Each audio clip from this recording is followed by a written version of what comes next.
सोमवार को देश का आम बजट सदन में पेश किया गया, जिसको चाईबासा के लोगों ने निराशाजनक बताया। कोरोना संकट के बाद पेश किए जाने वाले बजट से चाईबासा वासियों को भी काफी आशाएं थी, परंतु देश के वित्त मंत्री निर्मला सीतारमण द्वारा पेश किए गए बजट में सभी वर्गों को निराशा हाथ लगी।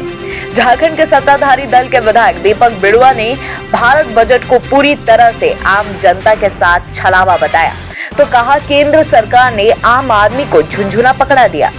आम आदमी के हित में नहीं है, ये सिर्फ एक छलवा है। और जिस तरीके से सेस में बढ़ोतरी की गई है, 2.5 लाख से 5 लाख के तो व्यवसायिक जो छोटे व्यवसायी हैं उनके टैक्स में कटौती का मामला था, वो सब कोई रिबेट दी नहीं गई है। और कुल मिलाकर के ये आम जनता का जेब में ही से ही जाना है और आम जनताओं को माने कोई रिलीफ नहीं है, इसलिए ये सिर्फ पूंजीपतियों का बजट कहा जा सकता है। वहीं व्यापारी वर्गों ने इस बजट पर निराशा जाहिर की, साथ ही पेट्रोलियम पदार्थों पर कृषि सेस लगाए जाने से आने वाले समय में महंगाई और बढ़ने की संभावना भी जताया है। चैम्बर ऑफ कॉमर्स के अध्यक्ष नितिन प्रकाश ने भारत सरकार द्वारा आयकर में कोई छूट न देने तथा 75 आयु वर्ग के लोगों को आयकर में छूट देने की व्यवस्था पर नाराजगी जाहिर किया। बजट में व्यापारियों के लिए कुछ खास नहीं है और जहां तक इनकम टैक्स के स्लैब में हम लोगों को बदलाव की काफी उम्मीद थी, लेकिन कोई बदलाव नहीं किया गया। और कोरोना काल में जिस तरीके से व्यापारी काफी परेशान रहे, व्यापारियों को काफी नुकसान हुआ, तो ये इस बजट में लोग उम्मीद लगाए रखे थे कि कम से कम उसका कुछ मरहम तो इस बजट से मिलेगा, लेकिन इस बजट से उस तरीके का कोई आश्वासन नहीं मिला है। और देखिए, व्यापारियों में एक ये भी रोष है कि 75 साल के ऊपर के पेंशनधारियों को छूट दी गई है, तो व्यापारी जो बूढ़े होते हैं, क्या उन्हें क्यों नहीं छूट मिलनी चाहिए? व्यापारी भी व्यापार करते हैं, अपनी पूंजी से व्यापार करते हैं, सरकार को भी टैक्स देते हैं, रोजगार के क्षेत्र में भी रोजगार देते हैं, तो आखिर वो 60 साल से ऊपर होते हैं तो उन्हें भी छूट मिलनी चाहिए। भारतीय जनता पार्टी के वरिष्ठ सदस्य अनूप सुल्तानिया ने भारत सरकार के इस बजट को मिला जुला बताया। हालांकि इस बजट से देशवासियों को ज्यादा उम्मीद नहीं लगाने की बात भी उन्होंने कहा।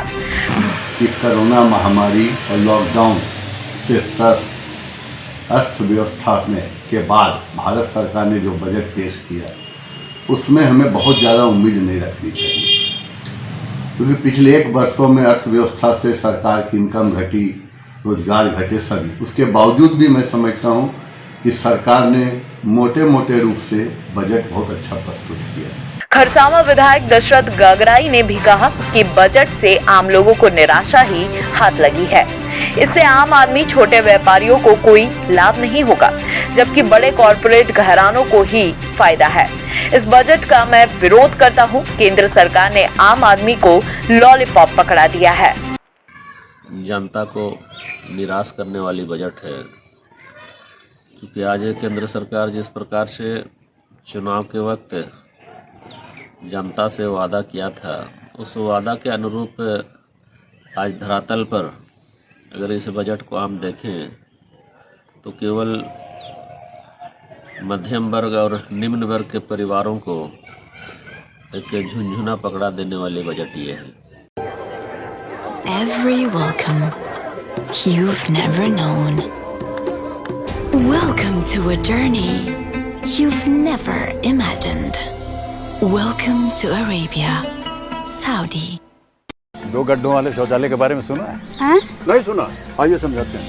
देखिए, 2 गड्ढा बनाइए, पहले वाला जब मल से भर जाएगा ना तो ये चालू हो जाएगा, और साल भर के अंदर इसके अंदर जो मल है ये खाद बन जाएगा, इसे खाली कर दीजिए। इसी तरह शौचालय जो है वो आजीवन चलता रहे, न बीमारी फैलेगी न बदबू। और पैसे? अरे वो सेप्टिक टैंक से कई गुना सस्ता। हाँ, क्या समझे? शौचालय 2 गड्ढों वाला ही बनवा।